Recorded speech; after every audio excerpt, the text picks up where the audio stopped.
What's up, Divine Masculine Collective? Thank you for joining me for your energy reading. My name is Keita. If it's your first time joining me, and if you are a returning viewer, welcome back. It's been a minute since I did a Divine Masculine energy reading, so it's definitely time. I've been getting a lot of downloads about where Divine Masculines are on their spiritual journey, and primarily what's been coming forward is that those who identify with divine masculine energy does not have to be a man, not have to be of the male gender. It could be a female or someone who's dominantly feminine who is working to integrate their masculine and feminine energy. So take that how I resonate. But whatever the case, divine masculines are in a process of, are intentional about and prioritizing finding peace, and also in a process of self purification, and I'm hearing self preservation.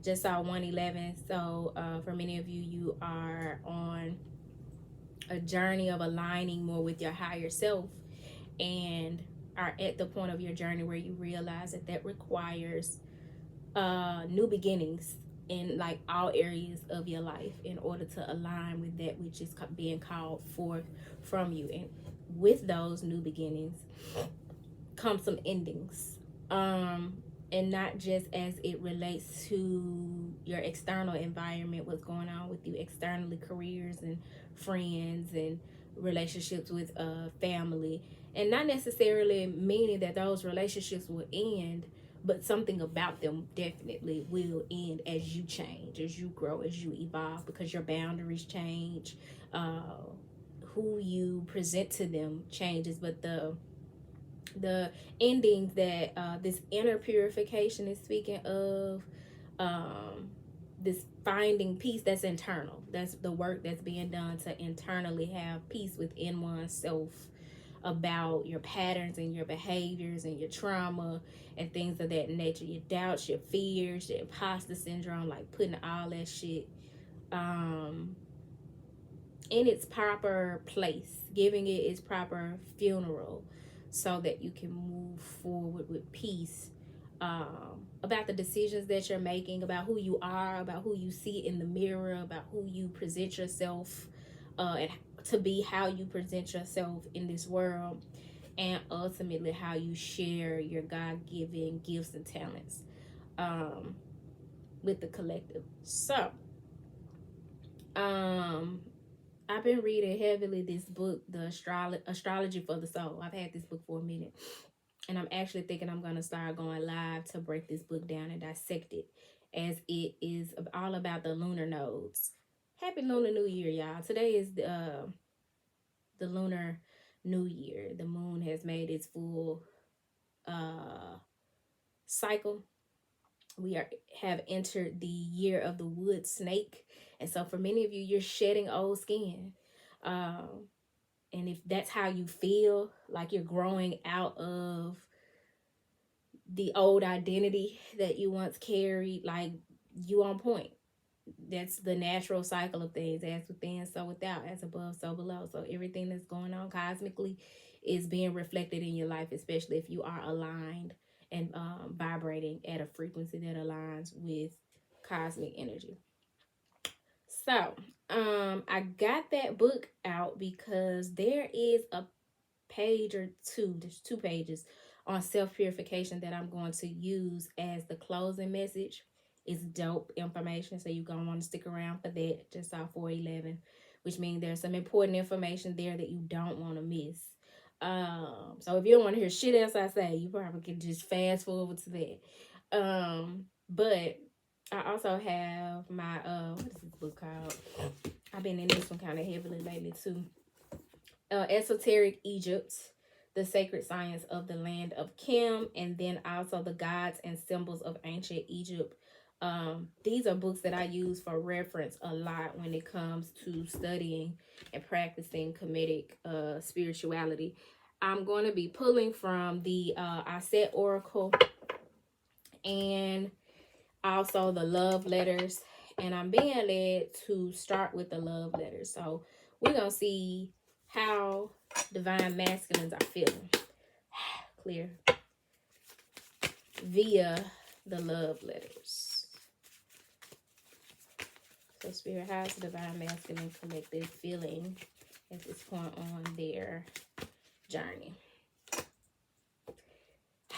Right before I started the reading, I was walking around the house singing Tony Braxton. You mean the world to me. You are my everything. I swear the only thing that matters to me. Oh, baby, baby, baby, baby, baby. You mean the world to me. I can't make this shit up. So this is like divine masculines valuing another. Valuing and prioritizing another. They now know and are clear that the divine feminine means the world to them. And it's not something that they want to lose or continue to take for granted. To mean the world to somebody means they really hold you in reverence, value you, prioritize you, and want to do what it takes not to lose you or hurt you, right? And some of us probably can't identify with that because we have not experienced that type of energy. But when you are in a healthy space on your self-love journey, then you can resonate with what it feels like to mean for somebody to mean the world, because you resonate with that in yourself. You value yourself, right? So even if you have not experienced that and somebody else cherishing and valuing and honoring and you and holding you in reverence, look at how you hold yourself in high regard. And then that kind of gives you an idea of what this feels like, what it should look like. You mean the world to me. I swear to y'all, I was singing that song when I was like gathering my books and getting ready for the reading. At the top of the deck, we have, you always know just what to say to make me smile. So this is somebody who values that another knows how to make them smile, knows how to lift their spirits, knows just what to say to raise their vibration and help either put them in or keep them in a good mood. So that's at the top of the deck, but at the bottom we have, and it's in reverse. God damn.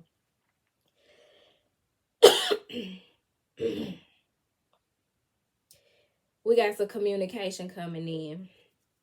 I don't know how soon or how long it's going to take, but you got some communication coming in, because y'all know when this throat chakra gets to acting up all out of nowhere, that's letting me know it's something that needs to be said, some truth that needs to be expressed in some way. And this was reversed. So the message at the bottom is, I just don't see how this could work.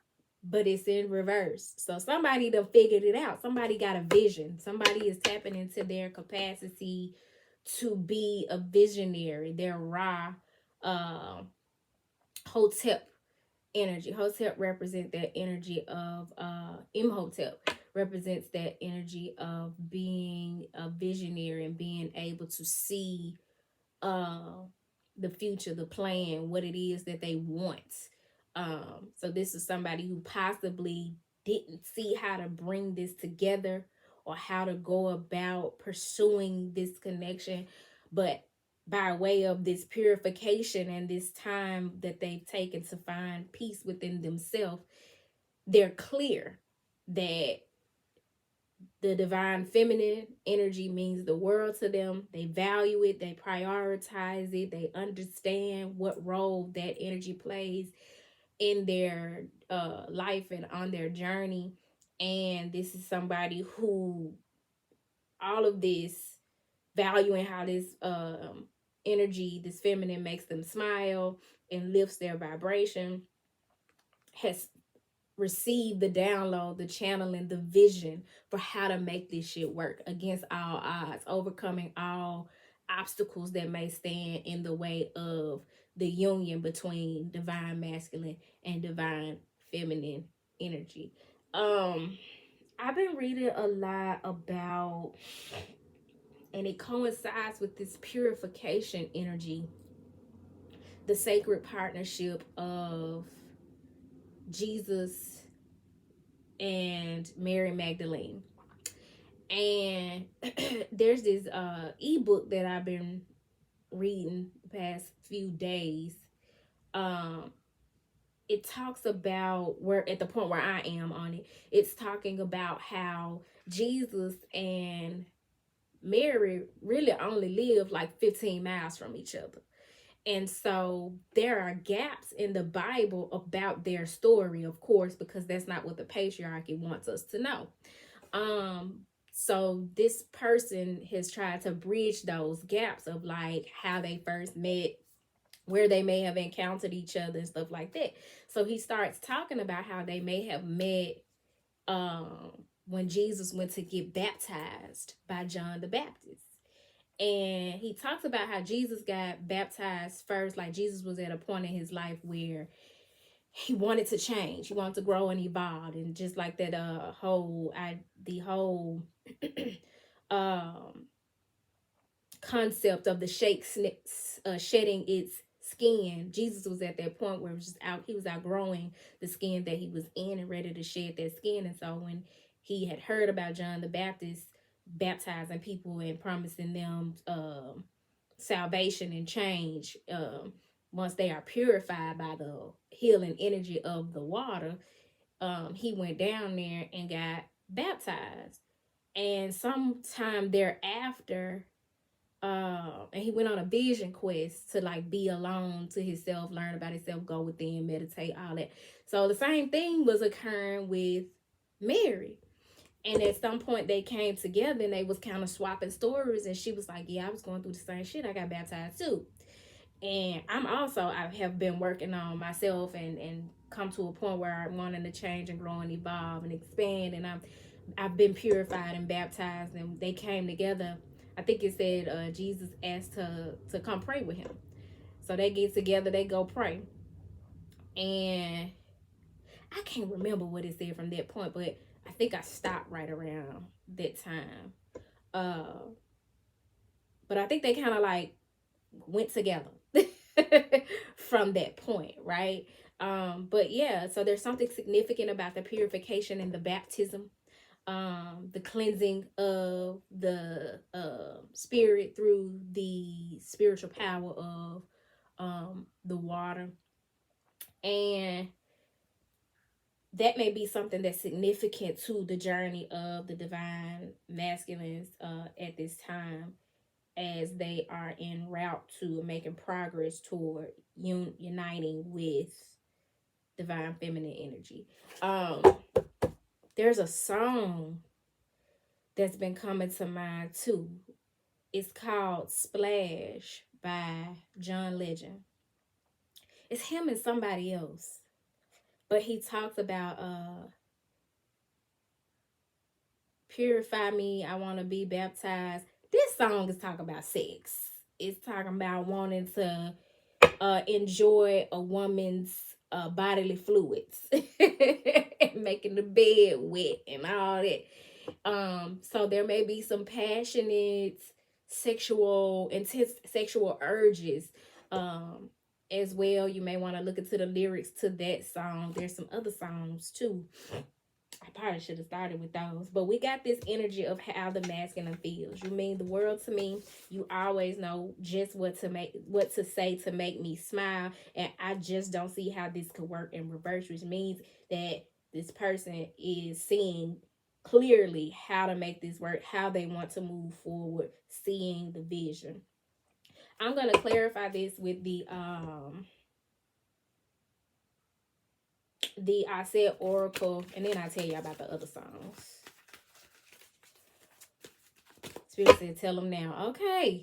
So, The other songs, I just thought I saw some on the floor. The other songs are That's You by Lucky Day. I love me some Lucky Day. If y'all not familiar with Lucky Day, got some dope music.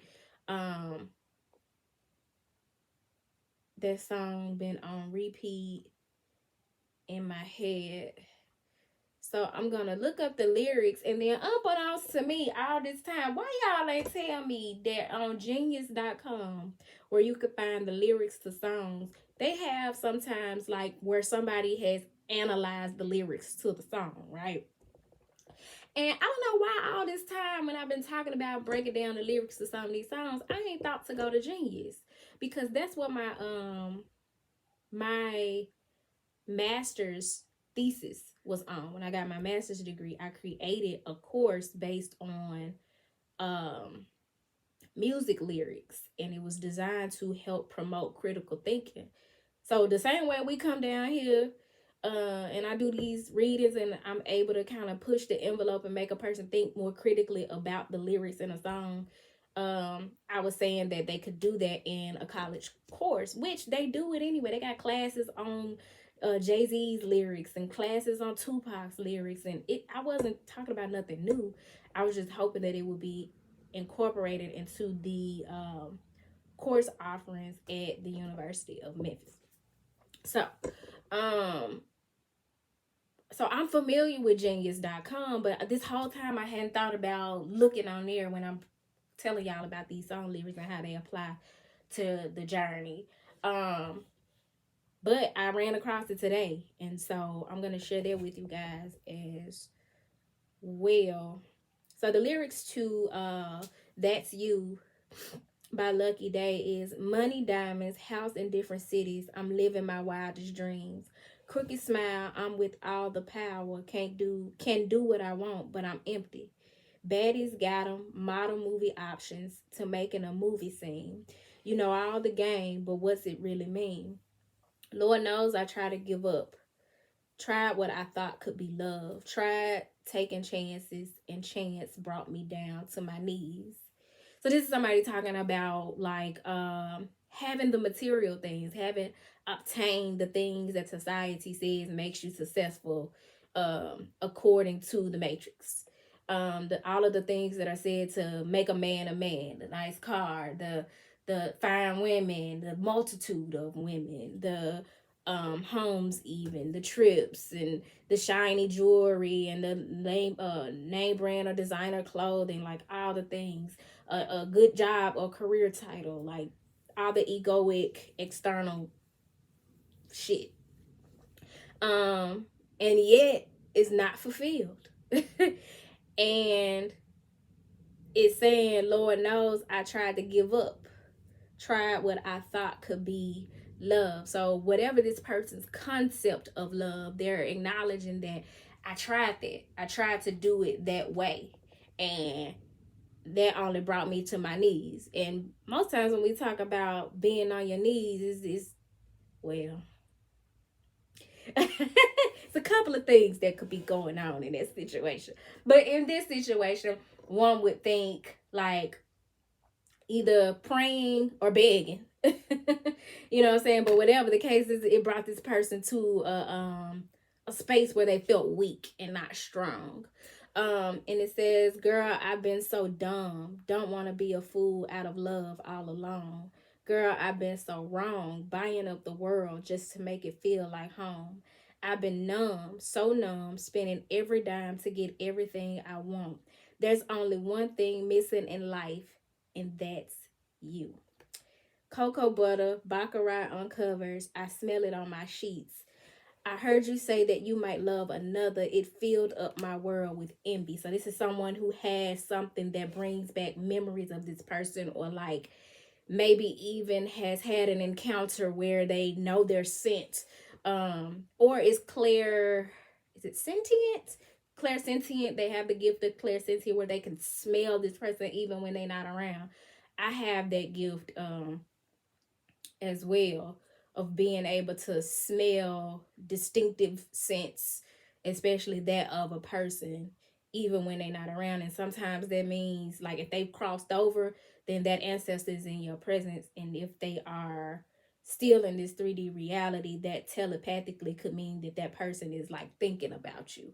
Um, so that's a sign of telepathic connection. But it says, oh, I heard you say that you might love another. It filled up my world with envy.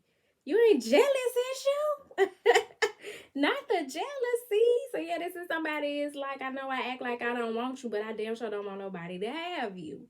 I heard you talking about something else, or going on a date, or being with somebody else, or somebody else being interested in you or whatever. And I noticed that I felt some type of way about it.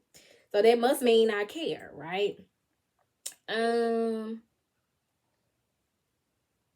I can't stop reminiscing when we reliving the moment when you were meant for me.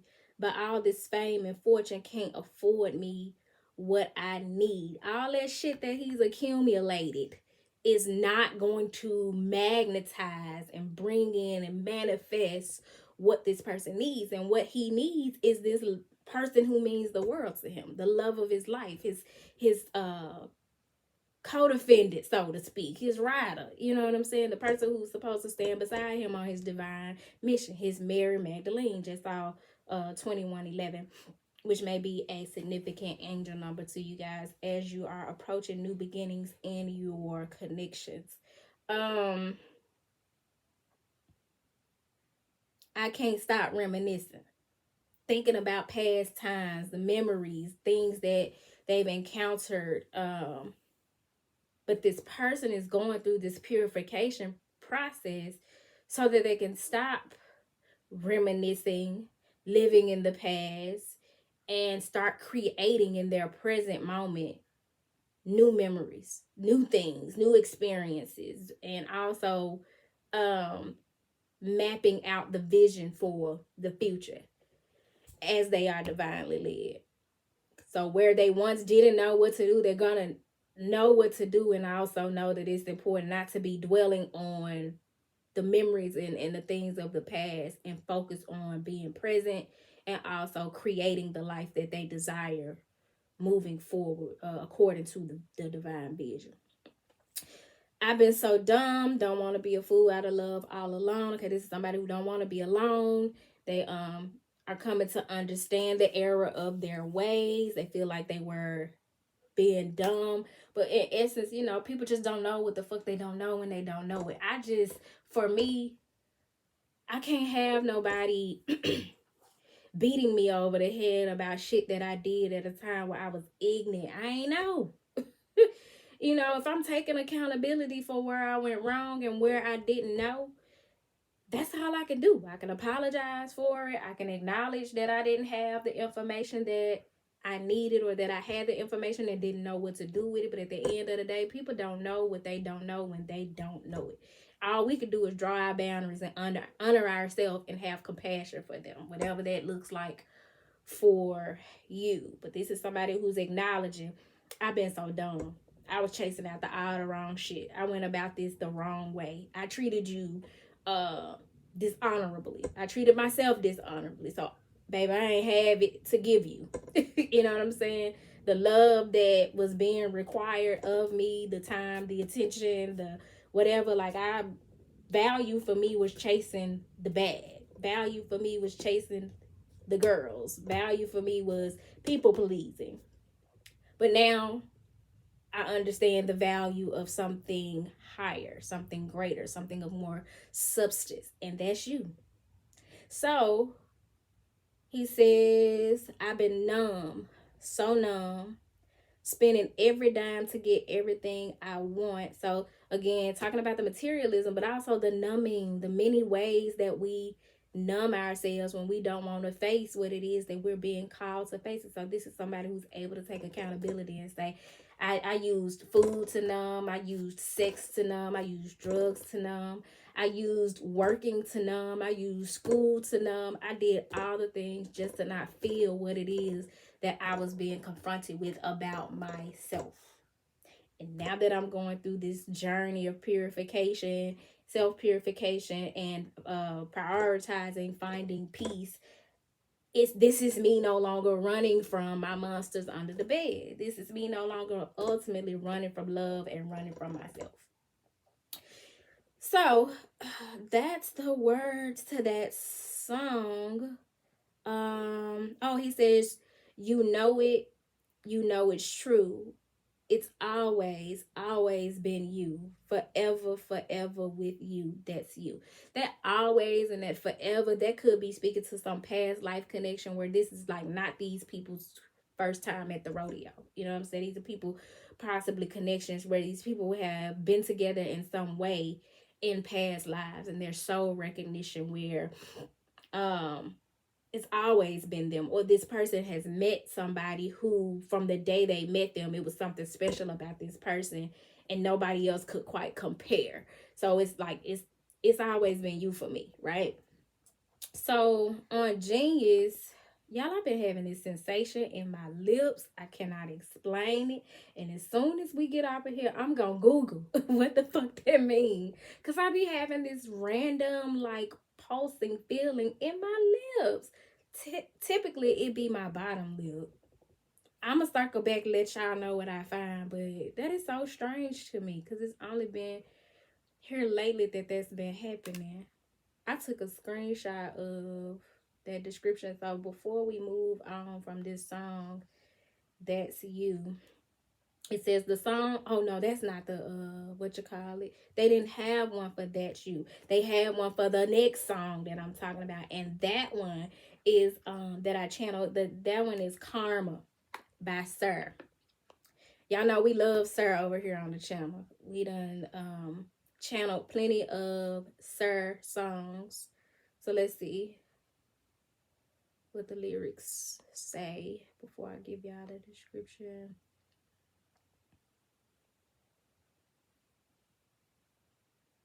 Okay. Jackie Youngest Baby, I've been crazy since the 6th grade. Full clip on my mental, too official for your mixtape. I could paint a picture so wavy the boat bends, but lately I've been burning the candle at both ends. When I hear this speaks to like some childhood reflection, connection with a mother and having explored like the mother womb in some way. Babe, this sensation in my lip is nuts. Something may be significant about the 6th grade. Maybe it's some trauma that somebody experienced, or just thinking back on childhood memories that have affected their mentality. And having burned the candle at both ends. Now in the other song, what's his name? Lucky Day talked about having acquired all these material things, but Sir is here talking about the hard work that it took to get to that, right? Doing the most, trying to have a social life and work and tend to the family or whatever, like just doing the most, burning the candle at both ends. He says, I remember a time when we would enjoy the breeze, wasn't so concerned with whether the weather was getting better. One day, I was surprised to discover all eyes on me. I don't think I'm going to get used to this attention. No, not ever. Never been too shy for the limelight, but I never really cared much. I always knew a direction to fly, right? But I never really cared much. So this is somebody who is saying, like, I always felt like I was nonchalant about having attention and being the center of attention. But now it seems like I'm the center of attention, and like just, I guess, not wanting that or analyzing what that would look like for them and how they would feel. For some, processing why they've flown under the radar and not wanted to be seen and wanted to be kind of the dude that's chill in the corner or holding up the wall instead of the one on the dance floor, and like being center stage. And a lot of times that come from that childhood trauma that has stunted your confidence and your growth. So it's something significant to that is a part of this purification process and going deep within to break patterns. Then he says, Oh, I need to stop treating hoes like I need them. I'm too busy making promises when I can't keep them. It's time I slow this lack down to 100. I keep making the same mistakes when I should be learning from them. This is somebody that's tired of doing the same shit over and over and realizing that there is karma that comes with playing with people's heart, making commitments, making plans that you don't fucking follow through on. And not caring about other people's feelings. There's karma that comes along with that. So you may want to look into the law of karma, the law of cause and effect, and like be intentional about understanding that some karma ain't coming back this lifetime. You come back in another lifetime and you have a hard life, or you have some hard experiences and you wondering why me, Lord. It's some past life karma that you are living out. But karma gonna spin that motherfucking block. You hear me? Karma coming back. When karma said it's gonna pull up, karma gonna pull up. So this is somebody that's realizing like, yo, now that I know better, I gotta do better, because I can't keep doing this shit, because they started to receive or have received the karma of their shit. And some of that karma is by how they have treated feminine energies, how they have played women like fiddles, like toys, used them like tools, not held divine feminine energy, or maybe they haven't encountered a divine feminine, but have not held feminine energy in high regard. How they have looked at women up to this point, and realizing that a lot of their karma has come by way of those experiences, making women lying and making women feel like they play a more important role in their life than they do. All of that got karma that come along with it. So it says, oh, it's time to slow this leg down to 100. Time to slow their roll. They've been doing the most, burning the candle at both ends, entertaining a lot of people, trying to please everybody, trying to make the decision that pleases everybody. So it says, all karma coming, and it's probably going to be bad for me. Nothing I can do is going to be what it has to be. Wish I never bought the game my uncle sold me. It's a little too late to save the old me. So listen, this is somebody realizing that some of the masculines in their life have sold them a fucking dream and set them up for failure.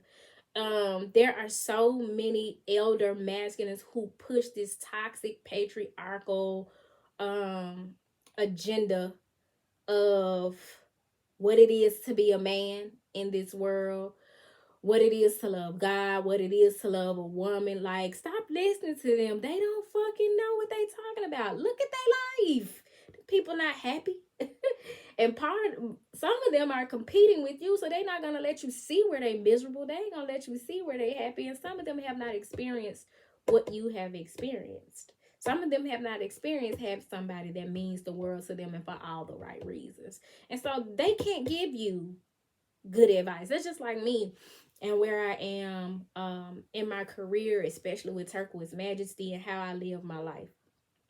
People be giving me advice, and God showed me and told me a long time ago when I first got into this shit that I'm going to have to follow my own intuition on a lot of the things that I'm being led to do on this journey, and that I cannot listen to the advice of other people, not listen to nobody, but I have to be very discerning and mindful, because these people don't have my mission.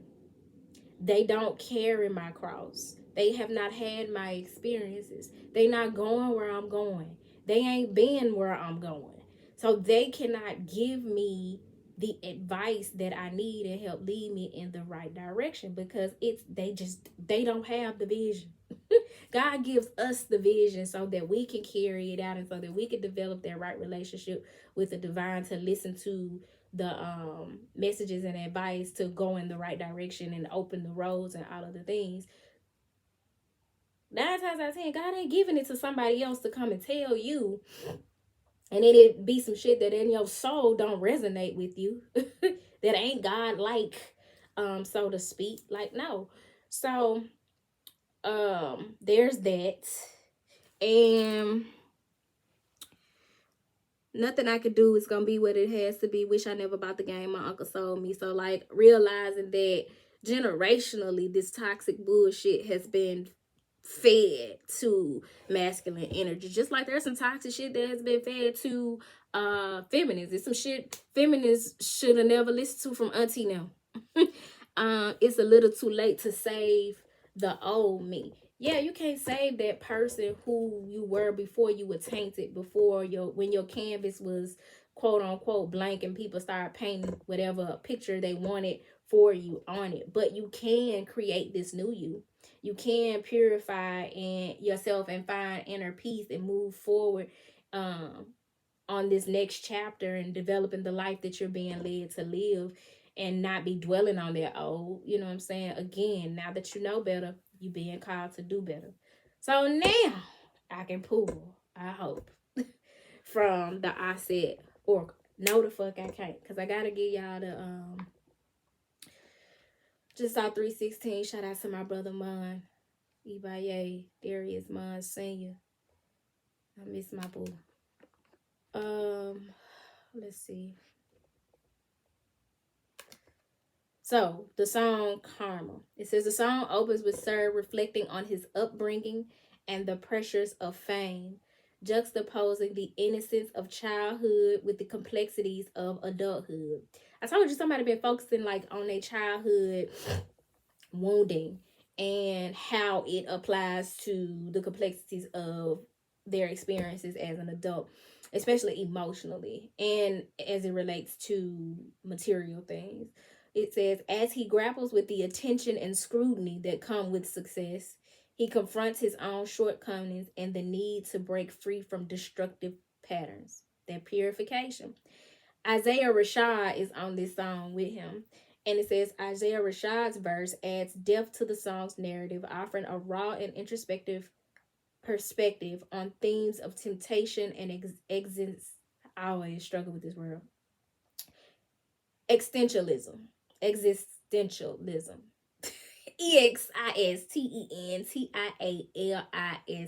Existentialism. He navigates the blurred lines between right and wrong, grappling with the consequences of indulgence and recklessness. It's more on here, but my ass, when I took the screenshot, I'm going to pull it up. Show is, because I feel like that's something important. Coming, and it's probably gonna be bad for me. I love that song, y'all.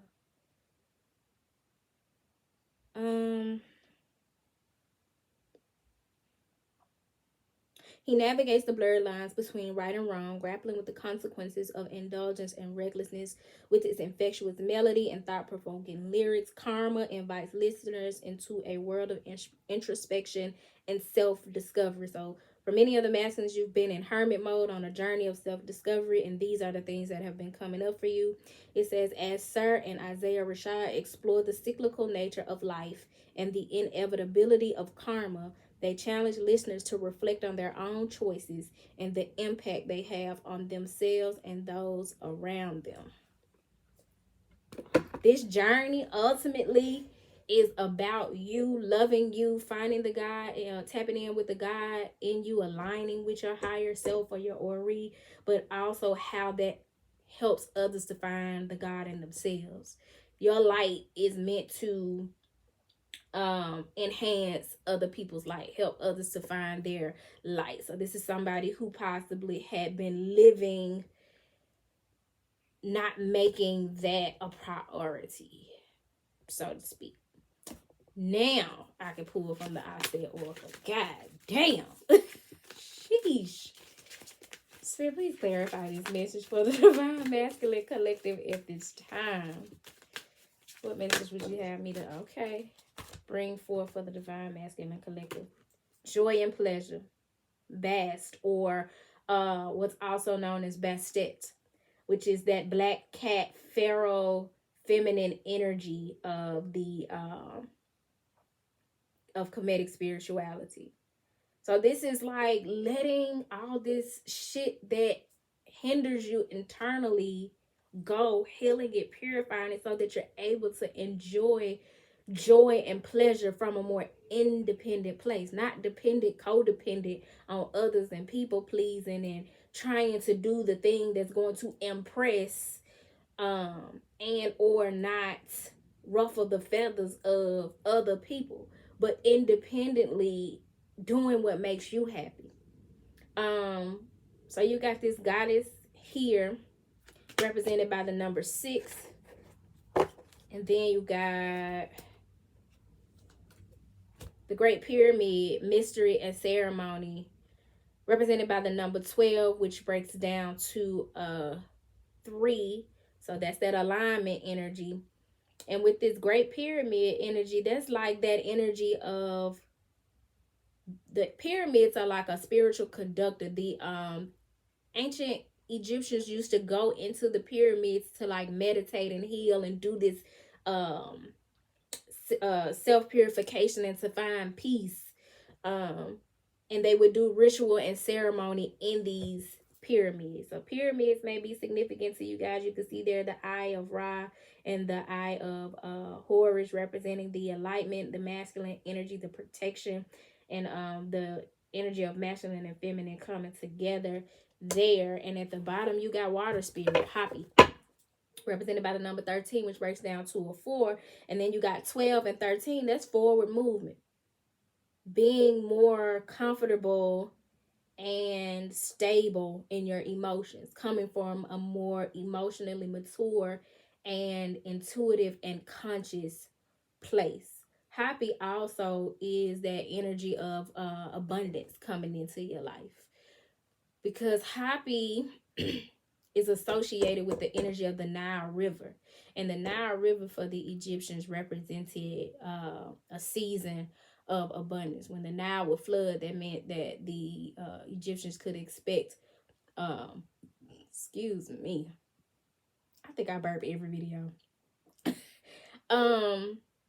Could expect a harvest, could expect to reap the benefits of their hard work and all that they have sown.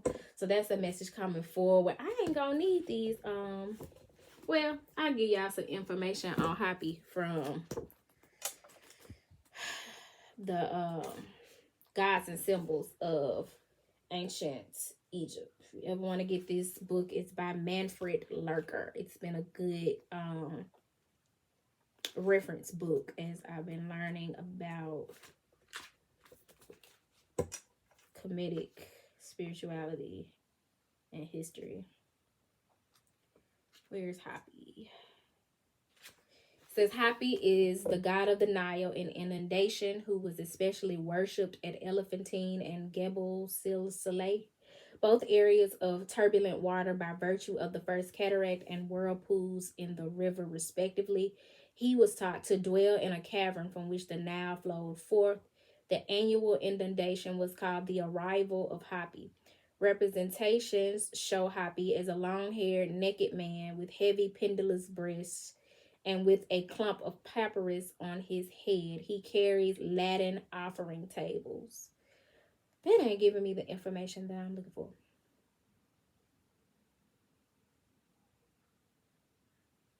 I'm going to need that from the actual book that came with the cards. Because they describing him like he looked like Rick Ross with big boobs. And that ain't necessarily what I was looking for. Okay. Hapi is the baboon-headed god and another of the 4 disciples of Horus, and represents the need to work energetically and with thought before undertaking any action. Best to prepare your plans and alchemically create change by visualizing it happening first. This is somebody that is getting the vision. Again, I just don't see how this could work. Was in reverse. And it's going to start by this person being able to see the life they want to live. Somebody's going to be able to see, okay, I want to move out of this state and go to Omaha and live in a house with a 3-car garage with land and a garden and shit, do whatever. But whatever it is, they're going to envision it first. They're going to receive the divine vision for it. And that starts or furthers this progress of bringing in um abundance. It says, I am happy, God of the East, and you see me sitting by a canopic jar which held the lungs of the deceased. I hide my true function as a force of nature or spirit that circulates energy throughout your lungs and body. I bring change and growth to you. So release your fear of me, and I will bring you great healing. You can meet me by meditating with this picture as you hold it in your hand. Ask me to be with you and flow healing energy through your body. I will make you shiver with delight. Purity. Purity. And also with that sexual energy that came and purify me. Some of y'all are going to have sexual encounters that are purifying and healing and like activate a certain part of your light body or align your chakras in a way that it allows you to receive the vision, whereas up to this point you hadn't been. It's going to be that sexual consummation of the sacred marriage that's going to trigger the vision.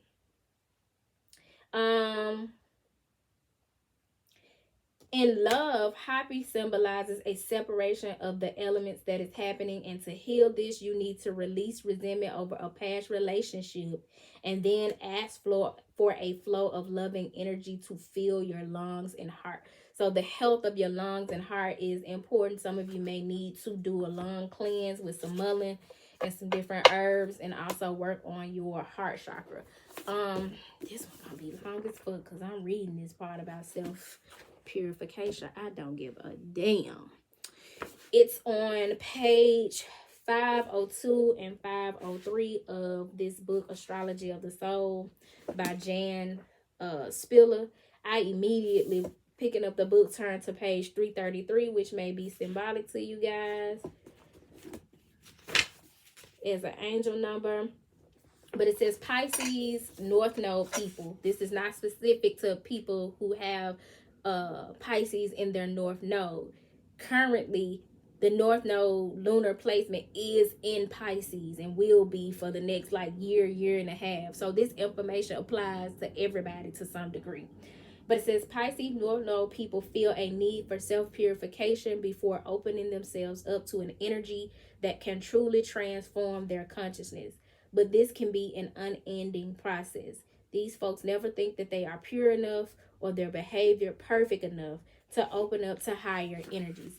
Wasn't in those songs those guys talking about their behavior and how they have been less than ideal, perfect, up to certain societal standards or whatever along their journeys? Moreover, their approach to self-purification is based on rigid rules regarding behavior. These folks try to live up to their own expectations, pushing through obstructions in the name of duty in order to purify themselves. But in reality, the purification they need is to let go of self-limiting definitions. They are learning to disengage their identity from their function. Their job does not define them. Their duty doesn't make them human. So many people, if you ask a person how they doing or what they've been up to, they start telling you about their job or what they do. When you getting to know a person, they instantly telling you what they do for a living. That's only a small fraction of who you are and what you are and what you're about. But people lead with that because that's such a huge part of people's identity when they're in the matrix.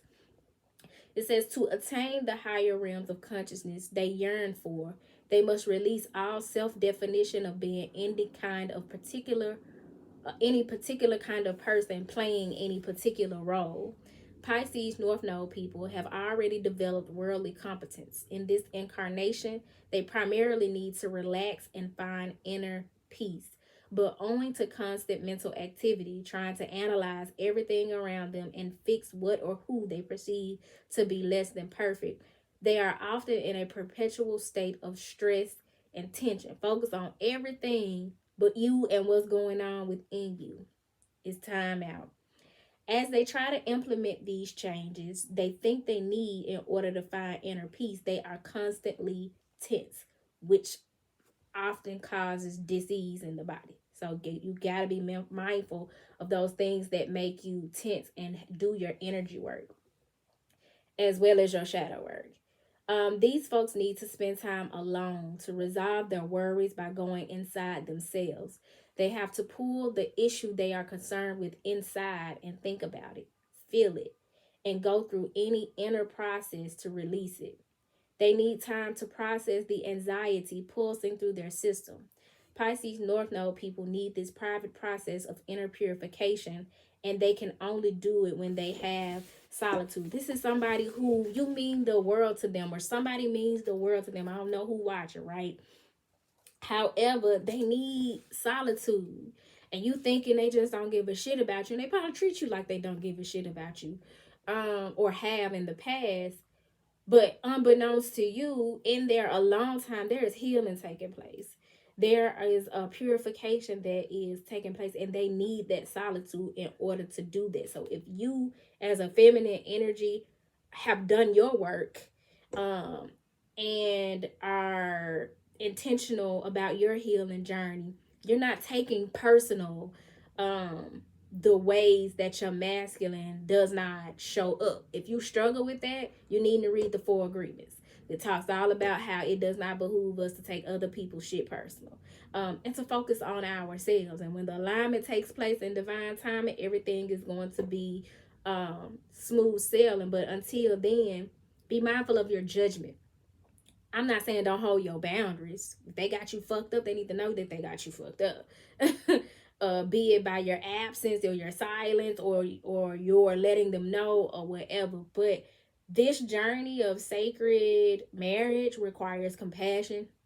It requires a holy shit ton of patience, understanding, and putting yourself first. And sometimes putting yourself first means not worrying about what the other person doing. Send their ass love and light and focus on yourself and those who pour into you, those connections that are reciprocal. So it says, once they are able to detach from being so involved in everything, they can begin to objectively watch themselves respond to each situation as it comes along. When they're at this part of the journey, shit starts to act as a mirror to them. They start to really reflect on how they showing up and what's being drawn into their 3D experience, and being like, okay, how the hell did I get here? What is this coming to teach me? How am I showing up? How am I being called to show up in this situation? How did I bring this about? How did I align with this? You know what I'm saying? Everything becomes a mirror and a teaching tool. Through this process, the attachments that held them in bondage to the material plane will begin to dissipate. Everything within them that is resisting the natural flow of events will begin to drop away. And this is the only self-purification they really need. So if you're on the other end of this and you've been trying to help them heal and grow and learn, and been trying to manipulate or pull their strings in some way to get them to grow and to get the outcome that you desire, you needed to surrender this shit and trust that you don't want somebody that can't heal themselves to a degree. You don't want somebody that can't take the gifts that God and the opportunities that God is constantly presenting to them and can't alchemize those experiences and do the work to better themselves. Because what's going to happen is they're going to forever be codependent on you for their healing. You want somebody to show up with some degree of self-awareness and emotional maturity. And that comes by way of this self-purification. So leave them folks alone. If they try to interact with their environment without taking the time to resolve their tension, they will continue to be plagued by anxiety-producing thoughts and worries. Their need for solitude and meditation must be understood and honored by them and by those close to them. They must systematically spend time in some type of meditative activity to release tension and allow their inner happiness to grow. One of the things that my beloved Dr. Maya Angelou, Dr. Marguerite Johnson, said that sticks with me is that it's not love when you expect something from a person that they have shown you that you know they don't have the capacity for. Even if it's like they don't have the capacity at that time and in that moment, that's not loving. If they don't have it in them to give it to you, but you still insist that they do, That's not love. This is love. Honoring that this person needs solitude. And on their journey, they need time to meditate. They need time apart. They need separation sometimes. So yeah, that's the message of self purification. Masculines are on a journey of self purification and preservation. If you are a masculine, you resonate with this message, this energy, and you are aligned with the divine feminine, know that a divine feminine sends you love and light, supports you from afar, possibly even prays for you. But a divine feminine gonna let you do you. Gonna let you do you until doing you looks like doing y'all. So I hope the message found y'all well. If it did not find you well, I hope that it leaves you well and that something was said that will help you along your journey. Should you need a personal reading, feel free to email me at turquoisemajesty@gmail.com. Don't forget to like, comment, and subscribe. If you'd like to donate, that information is in the description box below. And yeah, y'all, until next time, peace.